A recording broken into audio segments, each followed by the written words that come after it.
Hi, everyone.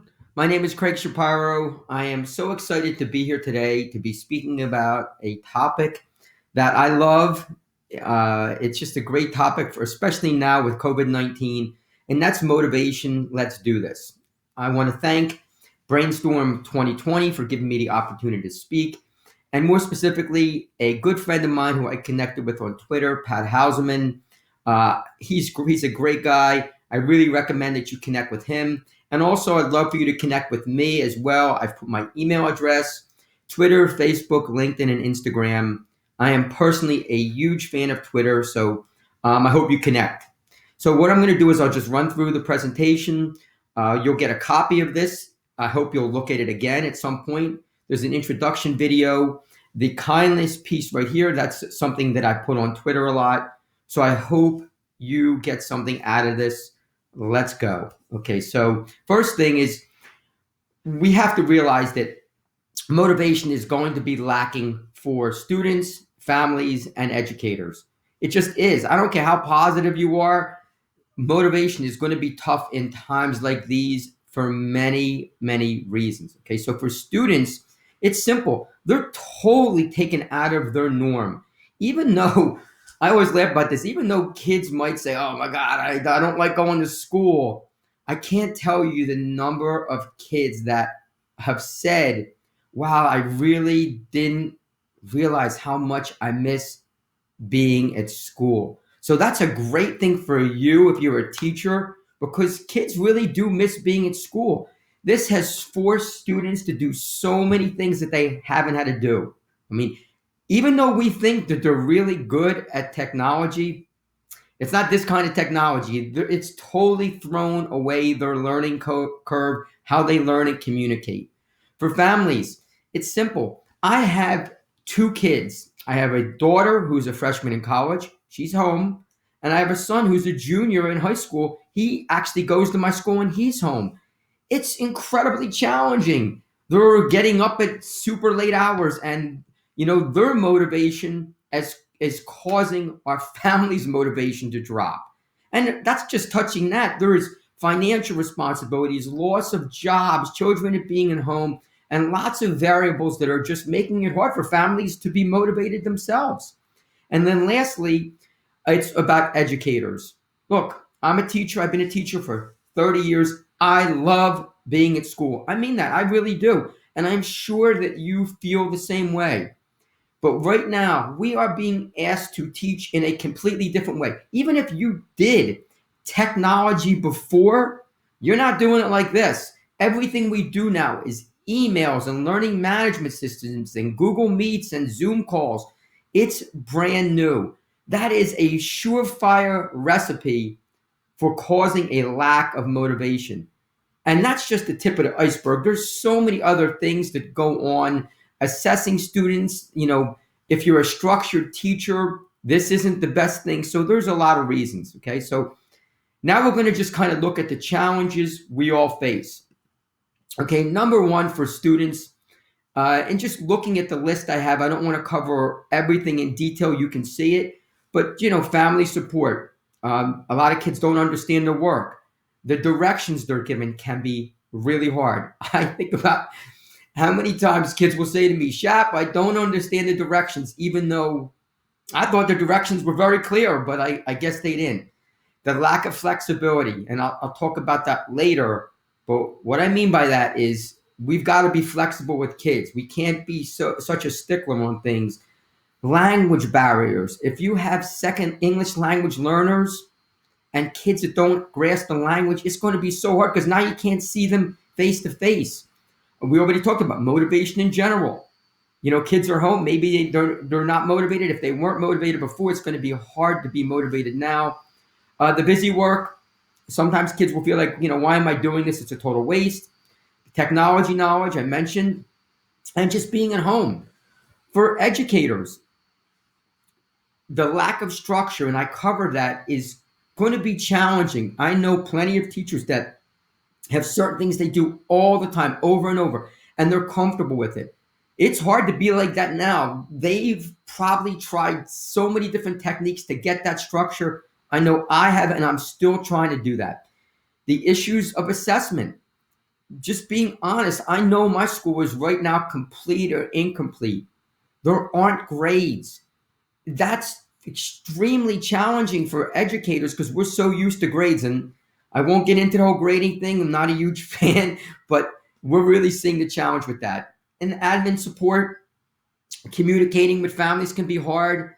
And the stress of what do I do now just means after we're done with this and we go back to normal, what does that look like?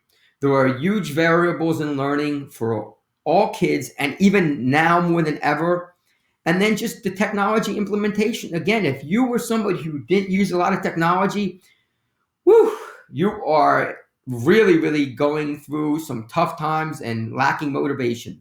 And then lastly, for families, the challenges they face is the same kinds of things. That's part of the issue with this is all three groups, students, educators, and families, we're all going through a lot of the same things.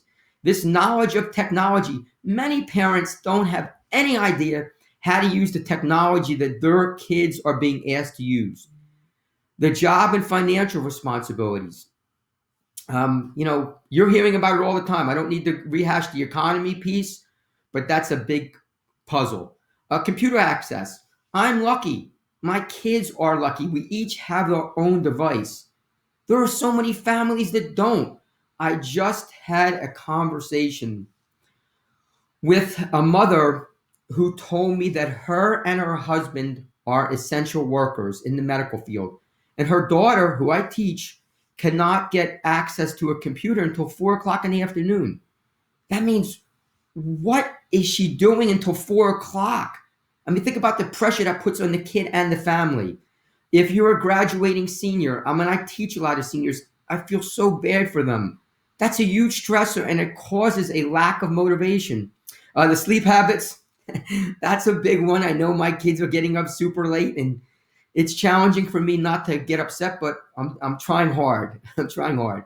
And then this issue of feeling hopeless, like when is it going to come to an end? So now that we covered all this kind of not positive stuff, let's really get to the good stuff, and that's how do we fix it? How do we get motivation back with families, students, and educators? So here we go.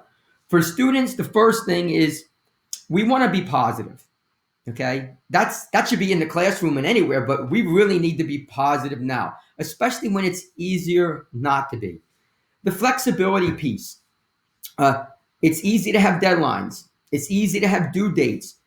Right now, if you want to motivate your students, be flexible, be understanding of the things that they are going through. The praise often.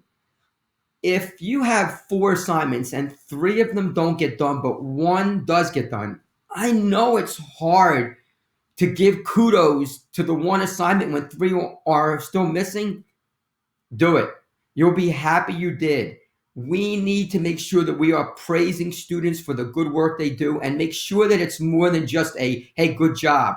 Tell them what you're really proud of. Listen and listen even more. That's a skill that we all need, especially now with the communication and technology piece. So I like to say giving strategies for being motivated, which is what this is all about. How do you get kids to do that? Well, you have to kind of say to them, hey, manage your time better. Take some time for you, like exercise or be with your friends socially, not in person. Take pride in your work. I'm always saying to kids, hey, do your best work because you want to do your best. And don't be afraid to take a risk. And the last one is to challenge them to be better every single day. Students, in large part, want to be challenged, especially if it's coming from your heart, if you really, really mean it, and it's positive. Kids want that. And if you just keep the challenges manageable for them, they won't get frustrated. Okay, so hopefully you like that. And now the family piece. Like I said, I have 2 kids. I have a junior in high school and a freshman in college. It's tough. It's tough being motivated. I'm doing all I can to try to motivate my family. Here are some things that may be helpful. Number 1, be appreciative of what other families are going through. I know that there are so many families that are having a more difficult time than I am. I have to, in my heart, be appreciative of what they're going through and be understanding. Take a non-judgmental and positive approach to helping them. There's going to be some parents who don't understand where we're coming from. They might not always agree to it, but we really do need to be positive with them if we expect the motivation to increase. Make a point to stress the importance of us working together. It really does take a team. It can't just be one thing. Again, just like you were supposed to mention to their kids what they're doing well, nothing is going to get a parent motivated like you calling up and saying, hey, I love what your kid's doing in class. And I know it's hard for them, but they're doing a great job. Going to put a smile on their face. It's going to send them right back to their own child and say, hey, your teacher just called me and told me you're doing a great job. Help them see the light at the end of a tunnel. As a teacher of many seniors, I am trying so hard to do this. It's not always successful, but I'm trying to help them see that light and say, hey, this is tough, but I'm going to help you get through it. And then at the end, point out the skills that they're going to be picking up. Being at home, we are learning some new skills. I mean, I feel comfortable saying that. There are some new skills that I'm learning. I mean, obviously doing the technology all the time, just managing my assignments and lessons that I wouldn't have had to do before. There are things that families are doing better now than they couldn't do before. And I'll just give you one. They're spending time together, which is great, you know? So it really does take a village. And even if a family doesn't ask for help, give it anyway. They'll be really appreciative of that. Okay, so now we're on to the educator. And again, same kinds of things. I've been doing this for 30 years. It's challenging. I got to try to stay motivated. So first thing is just be positive. Even when it's easy to look at all the things around us that are hard, being positive really, really does work. Be flexible with yourself. I don't know how many takes of this presentation I've done. So many takes, and I'm sure it's not going to be perfect, but there's been so many. Don't beat yourself up over things. We're going to make mistakes. We got to learn from it and grow from it. That's just part of life. Take the challenge to be a little bit better and stay on task. If something doesn't work the first time, hey, do it again, fix it, try it again, take that challenge. I love this one next. It's think small first. Instead of trying to cover every single thing in class that you're trying to do, start with something small, maybe an announcement to your students, maybe a small assignment that you haven't tried before. If you start small, it's going to pay off big time. Changing your mindset is all about patience. Surround yourself with positive people. If you are motivated and you find somebody else is motivated and somebody else is motivated, you'll be motivated and so will they. And then lastly, praise yourself. Give yourself a pat on the back. You're worth it. We should be doing that. Be happy for all the things that you do. They matter. So I hope you enjoyed that. Okay, now we're on to anybody who knows me knows I'm always doing acronyms. So I did an acronym for motivate. And we're going to just kind of quickly go through it. The M is for me. And what that means, motivation, no matter what, it always starts with us. Yes, I'm going to mention having others around you, but the motivation piece, it's going to start with us first. We have to get ourselves motivated. The O is be open. Be open for mistakes to happen because they're going to no matter what. You are going to make mistakes. The T is for team. Even though I just mentioned the me part, the team part is just as important. Make sure that you are surrounding yourself with other people to help you. Friends, family, staff to support you. They are game changers. Incentives. Okay, so as a health teacher, I always talk a lot about intrinsic and extrinsic motivation. I like to think I am intrinsically motivated, but we all need incentives. You know, even a little incentive of a praise or something that's going to inspire you to do a little bit more. Be willing to venture. Be willing to venture out of your comfort zone and into uncharted waters. Okay, risks can be challenging and sometimes they can be scary, but if you do them enough, they really pay off. Achieve stuff. So once you start to achieve small steps and goals, you get to the point of building habits.